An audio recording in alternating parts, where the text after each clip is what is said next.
Prabhakar Bisen, who I met. Maybe I think Prabhakar's been here for 6 years or so. I think he was with another group, them.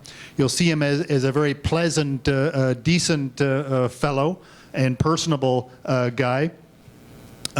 He started with Cognizant when it was still getting going here, and they've grown quite substantially as his responsibilities have also grown quite substantially. So he now oversees both the Philippine operations, which is about 4,500 or so people here doing quite a range of things.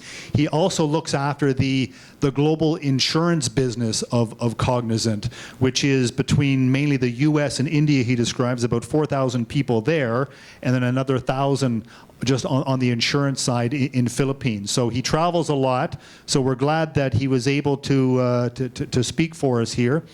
And he also has a lot of nice, our Cognizant friends here.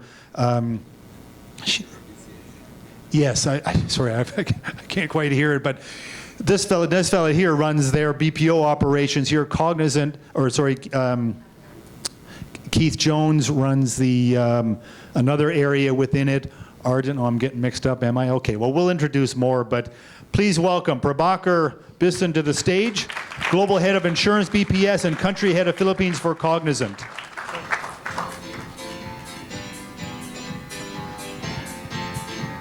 Oh, it's okay.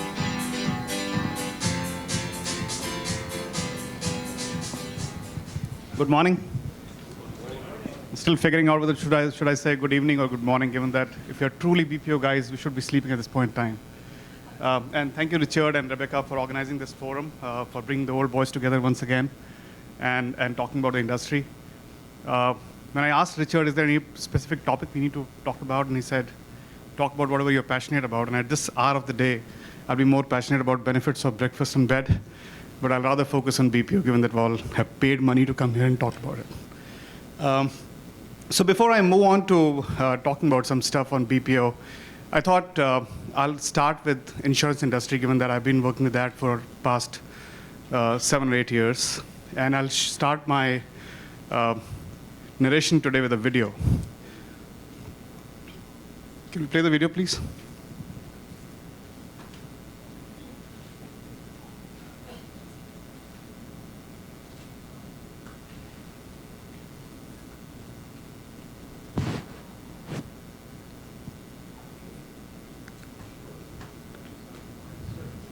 Prevent accidents and dangerous events, making a safer environment at home and on the road.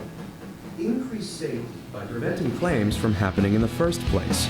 Improve efficiency using new technologies to streamline the claims adjustment process. Satisfy policyholders with choice, convenience, and exceptional service.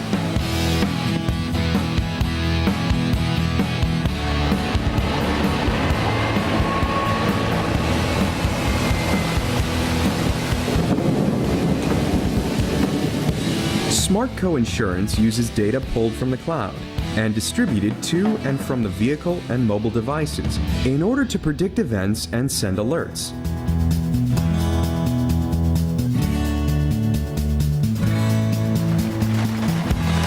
Capitol Road has a high chance of accident. Please take alternate route.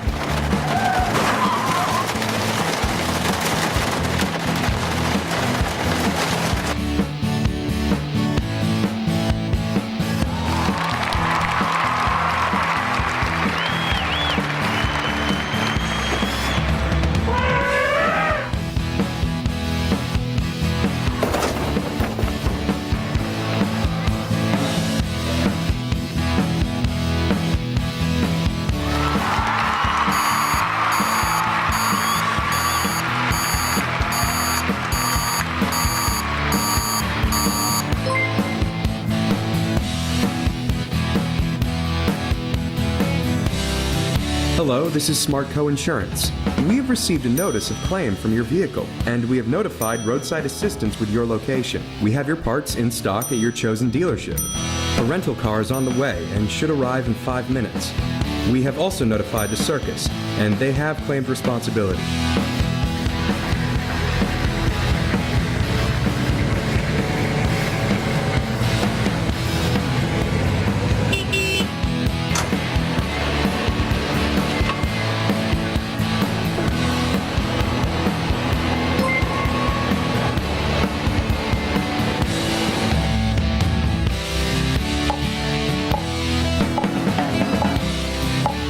detected a leak in your roof. A contractor is on the way and should arrive in 30 minutes.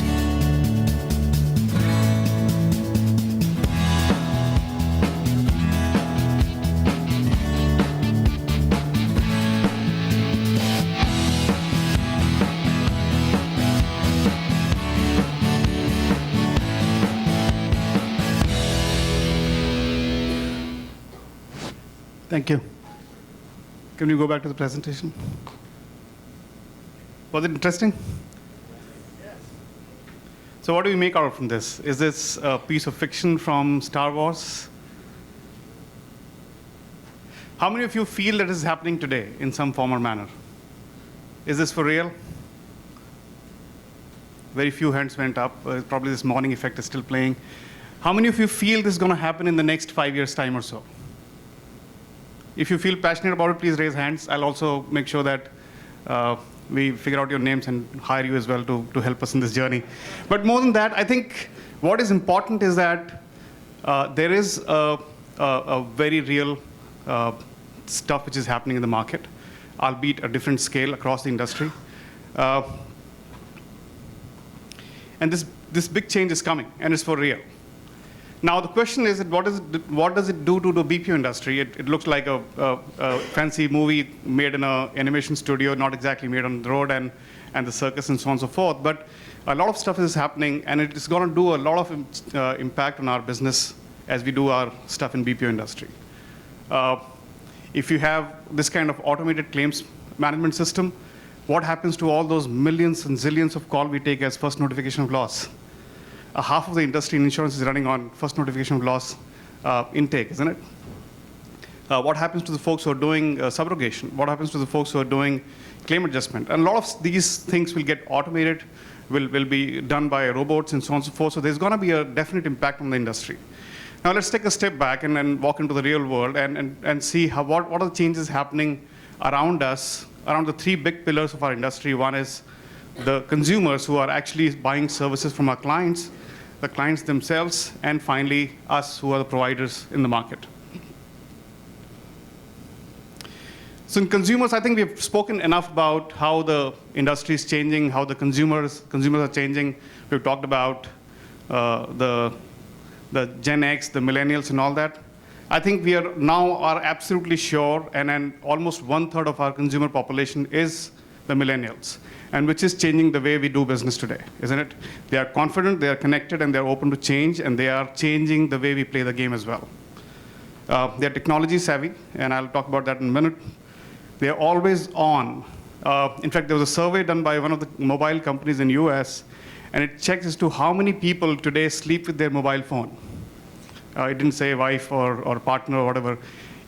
Whether they sleep with their mobile phone, and 86% millennials sleep with their mobile phone on their bed or on the bedside table.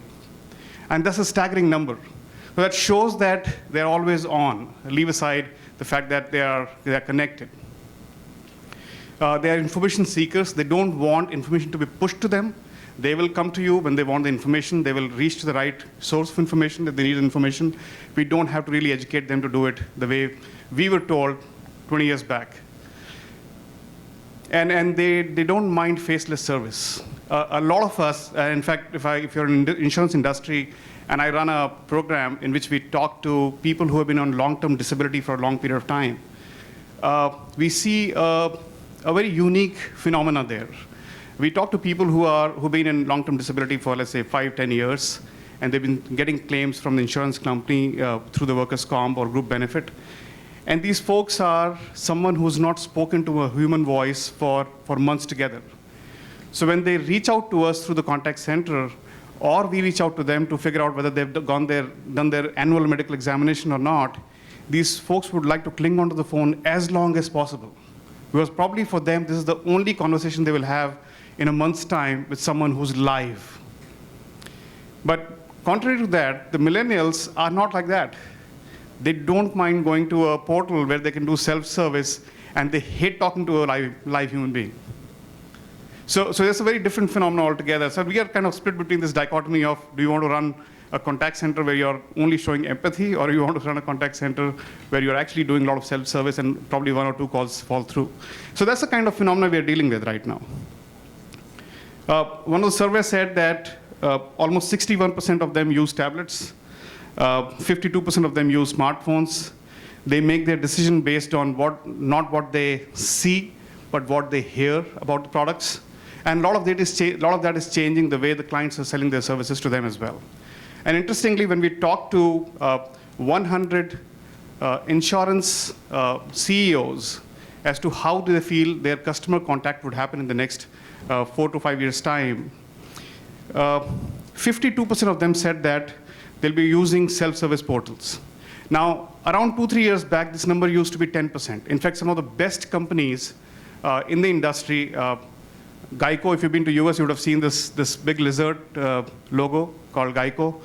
Geico and Selective or Progressive are the 3 companies who have done a great job in terms of creating self-service.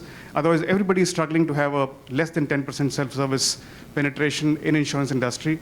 And those CEOs are anticipating more than 50% of the contact happening through self-service. So that's a phenomenal change once again. Now, the question is, what does it do to our contact center agents? We have zillions of them sitting, and Dan just talked about a million of them in Philippines itself. So let's step back and think about that as well when we talk to the next set of section. The clients, and that's again a big paradigm which is shifting. It used to be all about race to the bottom, isn't it? When we talked about how are we running the BPO industry, it used to be cheaper, faster, better. It used to be who can undercut the other one, who can do probably $5 an hour kind of rate compared to $15, and so on and so forth. And then a lot of our own friends moved the jobs from US to India to Philippines to make sure that the arbitrage continues to happen, isn't it? So it used to be all a labor arbitrage game. It used to be how can you make the bottom line richer and thicker and move the shade from red to black as you continue to outsource. That phenomena has changed, and we are feeling that change happening very rapidly. And now we see a race to the top. So while we continue to preserve the race to the bottom, which is making sure that the bottom line grows by doing cheaper, faster, better, and transforming the stuff, there's also a very strong focus on how do you increase the revenue? How do you help the clients build more revenue from the same business or same book of business? And that's very critical. And that's where the whole use of analytics, the whole use of understanding the market, whole use of insights from the customers and consumers is coming to play. And those who are used to being in sales kind of contact centers, there will always be incentive for upsell, cross-sell, and all that stuff. That is becoming far more real in the non-contact center environment as well. And that's very critical. A big change is happening there. And again, I'm not going to give all the details of how we run the business. It's all about just titillating your thoughts with some pointers here. We also are seeing a very interesting phenomena. And this is a number from Deloitte as well as from TPI. And the TPI comes with this annual report on how the market is doing and a quarterly update on that as to how the contracts are being signed across the globe. And they gave us a very interesting statistic that 5 years back, the BPO contracts were written for on an average of 5.5 years, or 5.5 years. That was the term. So the client gave you almost 5.5 years to deliver the services and realize the value they would like to get from this contract or this engagement.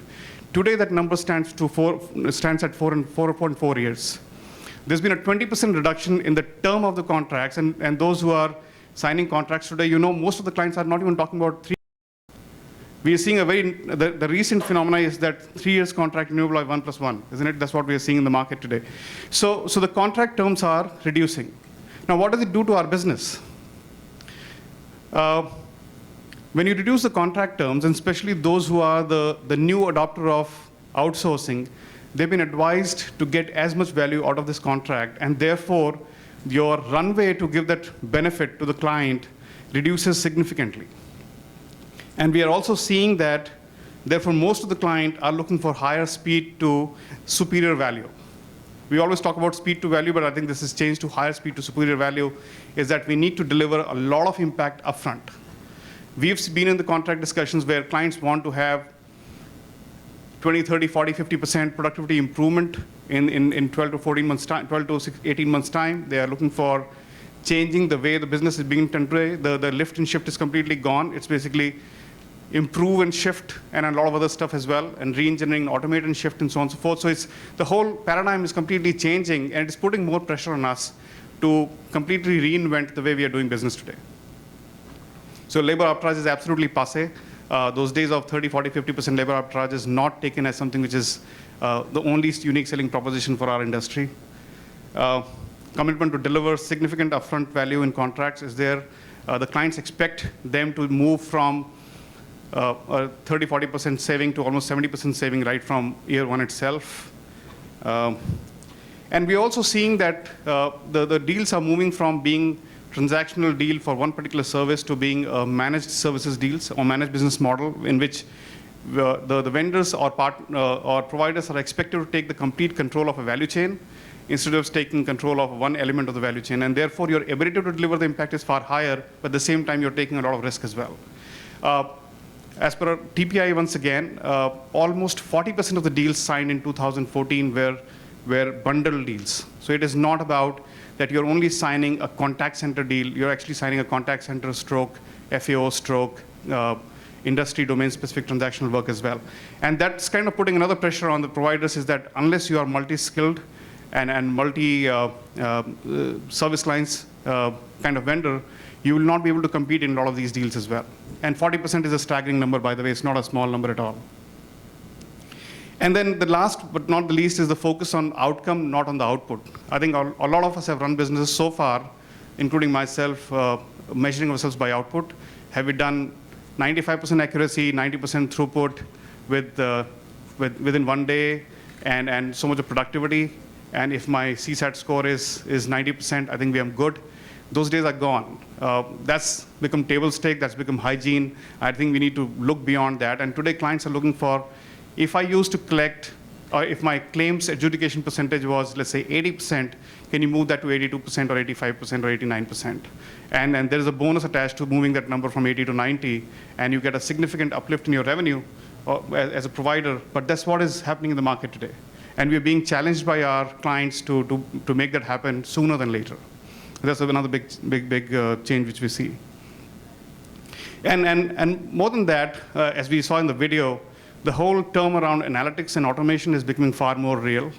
I have a lot of competition sitting in front of me, and they all are nodding heads. They know fully well that it is happening in the market. But for those who are not from the industry, this is becoming a far more hygiene and table stake right now in the market than it has been 3 to 4 years ago. Analytics and automation, as you see, the graphic shows, are going to be critical component of the services. And automation is something which we have spoken about. We talk about robotics, and interestingly, in the last year's BPAP summit, it was a big topic of discussion as well. And we've tried to shy away from that, given that we have such a big labor pool to deal with. Why do you want to have robotics in play?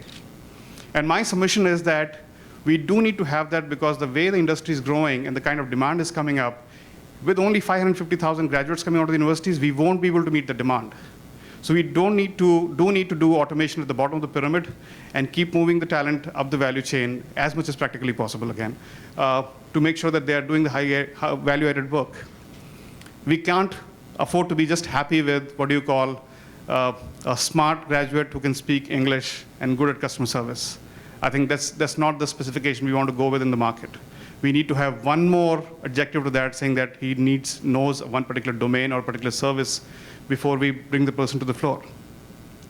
Talking about automation, 20 years back when OCR, have you heard of OCR? Or ICR, intelligent character reading or recognition? When it came 20 years back, there was an equal amount of rara in the market that is going to kill so many jobs, the data entry operator is going to lose their job, but today we are thankful that OCR is there, isn't it? How many of you are still using manual data entry in your business today and are not using OCR? I'm sure that very few hands will go up if you're still awake and listening to me. We are thankful to OCR that it happened to us. We are thankful to auto adjudication that it happened to us. And we'll be thankful to robotics that it happened to us in this decade. Otherwise, we'll not have a reason to exist and fulfill the demand which we'll get from the market. So let's wake up to that fact that we need to start automating in whatever little way we can do. And in industry, we are known for using macros as the synonym for automation. I think that's the first step in automation, and there's a lot of stuff being built on top of that. And if you've heard of companies called IPsoft or Automatica and a lot of other organizations which are just focused on delivering robotic solutions. And now let's talk about ourselves, isn't it? Given that we're all here talking about our industry, so let's focus on ourselves and what's happening with this. The question is that these changes, what's going to happen to us? Are we going to cannibalize our own revenues? If you're going to automate and the calls being taken by a robot, or the transactions being done by a robot, or a data entry being done by OCR, are we going to cannibalize our own revenue? How many of you feel that we are going to cannibalize our own revenues? Okay. 2. This side of the room? Because if you say yes, you have to explain to Dan as to how he will expect the industry to go by 15% year after year. So, but the answer, my answer is we are not going to cannibalize our revenue. It's not at the cost of bringing our revenues down. It's basically you're going to enrich your portfolio by getting a little more higher end work and leave the lower end work or the bottom of the pyramid work to somebody else to manage. It could be a small rural BPO for that matter, or it could be a robot in your large shiny building. Would we cease to be the largest employers, as we are known for in the industry today, across the globe? We are not just in Philippines, but in India as well, or in US. The BPO industry continues to be one of the largest employers. Would we lose that name tag? Would we lose that positioning?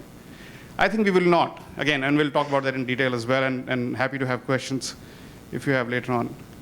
What would be the skills required for doing this or being competitive in the upcoming change? We need to talk about that as well. How do we manage that talent? Today, if we deal with these so-called contact center associates, if I believe the industry stats, which are not my stats, by the way, we lose almost half of them every year to our competition. How do we manage this talent? It's going to be far more expensive to first of all, train and keep, and then make sure that they grow along with the organization. Are we taking too many big risks? If we are saying that we'll bring robotics, we'll make a lot of investment, is it going to pay off or not? And finally, if everyone is focused on all these, let me use the term sexy and glamorous deals of outcome-based models and managed business services and bundle deals and so on and so forth, who does the mundane lower end of the pyramid work? Would we still have this work happening in the market? Yes or no? I'm just trying to engage the audience because it seems like a different world altogether on that side. Do we still feel we'll be there in the business? Yes? Okay, I see some nodding heads. Okay. So first of all, the good news is that the demand is still very strong. And if we go by the stats Dan presented, we have a CAGR of more than 15% in the industry today, and it continues to grow. So it's not that it's all gloom and doom, first of all. It's absolutely shiny market ahead of us. And if you believe, in 1993, there was an album called, a band called Timbuk3. It's only one album band, and they had a very interesting song called "The Future Is So Bright I'm Gonna Wear Shades." So if you believe that song title, I think it is very apt for industry. It's not gloom and doom. The demand side is still very strong. And if you look at the survey, which was done by KPMG and Horses for Sources in this last year, and this is only about horizontal services, almost half of or more than 2/3 of the respondents say that they're gonna see more and more work moving towards shared services and more so in outsourcing space. So there is still a lot of latent demand. There's still a lot of untapped potential. And if I talk about insurance industry, almost half of the carriers we go to or insurance companies we go to have not done any outsourcing at all of any sorts in the last so many decades of their existence. So there is an immense potential which is lying there, but I think we need to excite them with the value which can add, and we just can't keep exciting them with cheaper, faster, better kind of story. There is a need for us to change, however. One is the domain-based services or industry-focused services. And there's a very interesting statistic, and this is from Everest study of last 3 years of CAGR, or compounded average growth rate of the industry. And if you look at it, the capital markets BPO industry has grown by 20 to 22%, and Suneet and TCS folks are sitting here who are doing this work big time in Philippines as well as elsewhere as well, can relate to this. It's been growing at 20 to 22%. The insurance industry, and my numbers are much bigger than this, I don't want to talk about that, but it's been on an average growing at 14 to 16% for the last 3 years. The banking industry is growing at 14 to 16%. Healthcare is not behind. So all the, what you call industry-focused, domain-based work is growing much faster than our horizontal services work. Finance and accounting has been growing at 8 to 10%. Contact center, 6 to 8%. And this is global numbers, so don't get excited. Don't feel pessimistic about this. This is not the Philippines number. And with due respect to our friends from ADP, the HRO industry is only going at 2 to 4%. Yeah, so they may not agree with me given that their organization is growing faster than this, but the average annual growth rate for the last 3 years for HRO industry, for broad spectrum HRO industry, is only 2 to 4%. So it pays to be in domain-based services. And therefore, we need to reinvent ourselves in terms of focusing on either a particular industry, a particular skill, or a particular domain, instead of just saying that I'm a broad-based guy who can do contact center for anyone, for that matter. That's the message number one. We saw that the buyers are saying analytics and automation are not buzzwords. They're imperative for success and growth. So we need to start building those skills and capability in our organization to start delivering that as well. And we don't have to really do a lot of investment and create analytics as a service. What we need to do is to make sure that we build analytics as part of our solution, which we give to our clients. And because we sit on a pile of data which we get from our clients on a day-to-day basis or from consumers, can we analyze that to add value to the business of the client itself? Is a big question. We need to start building proactive investments in compliance. And this has been one area, especially in Philippines, where we still have been kind of staying short on making upfront investment. And this could be compliance to statutory requirements of the geography in which we operate. It could be compliance to InfoSec standards. It could be compliance to other requirements of the client. We so far have been guided by the clients to what to do. The world is now moved faster than that, and the clients are expecting us to know what we need to do for them to be compliant on everything which we need, which we have for that particular industry. And especially if you're operating in banking, insurance, and healthcare domains, the need for compliance is far more superior and urgent than in any other industry for that matter. So there's one thing which we need to focus upon. Second is domain and skills development. And as I talked about, if you start focusing on a particular skill and a niche or a domain, we need to start building skills around that. Again, based on my 6 years experience and having been part of the growth in this country, a lot of our focus is still around horizontal skills, not on vertical skills. We still call ourselves, I'm a great contact center guy. I think the days are gone when we can afford to be just proud about that particular statement. We need to say that I'm a great insurance contact center guy, I'm a great healthcare contact center guy, I'm a great banking contact center guy. And let me quote one small example here. In Cognizant, given that I lead insurance, I was a little incented and also kind of a little biased towards building an insurance team in Philippines as well. And not a lot of life insurance work has been done in Philippines except for the two captives of Manulife and AIG. And therefore, there's not a lot of lateral availability of talent. So we were forced by the circumstances to start building the talent locally. So much so that some of our clients expected us to have Finra or NASD licensed resources in Philippines. And there are very few organizations who have Finra licensed resources. And then for those who don't know Finra, Finra is the Financial Regulatory Authority of US, which basically regulates all the stock markets, all the mutual funds, and all the bonds transactions. And if you want to service a client which is in that particular market, you need to have folks to be licensed to do that. And that license, by default, is only available in US.